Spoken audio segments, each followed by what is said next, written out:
Hi, I'm Sandra Kearney, and today we're at Artlab and we're talking to Kristin and Mary-Anne.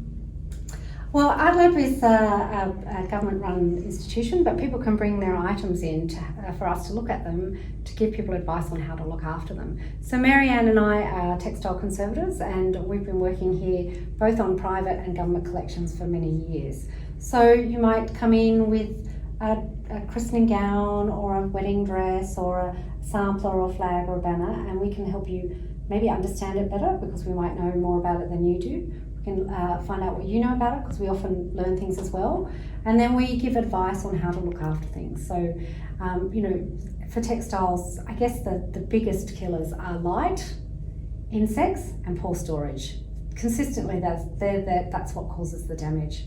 So light causes not only fading but weakening of the fibres, which will eventually cause it to be very degraded and start to split.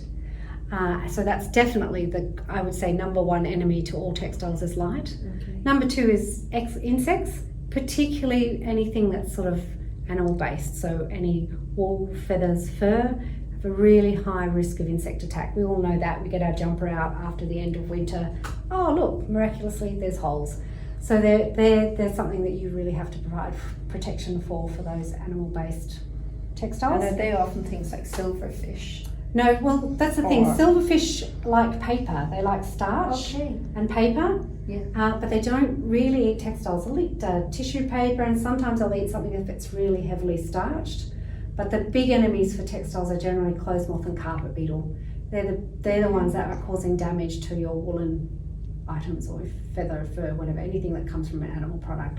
So I kind of think if you think of silverfish as vegetarians, they'll eat paper-based, and your carpet beetle and clothes moth are very much meat eaters, so anything that's animal based, they'll eat that, and they're the big killers. They're the ones that cause the most damage. Silverfish are often found underneath wallpapers. They like the starchy paper based items in books, in sort of hidden away places. Yeah. So where I've seen silverfish damage in textiles is there's usually a paper or starch component.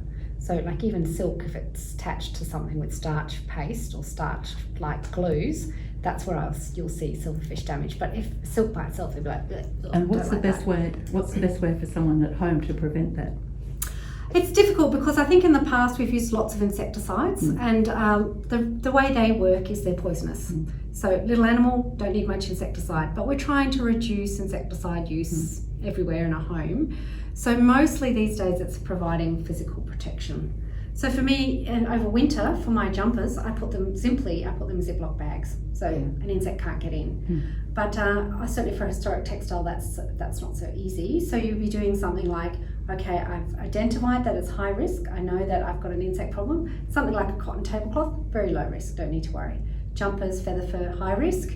So I know I need to check them, particularly in springtime. And then I'll make sure that I physically exclude insects as much as possible.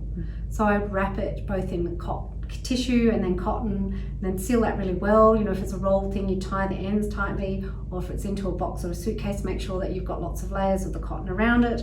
And then you put it into a sealed box, into like a cupboard. So if I'm an insect wanting to eat it, I have to be bothered enough to get into the cupboard, get into the box, get through the fabric, get through to the object. So I think physical exclusion is generally the best way to provide long-term protection at home.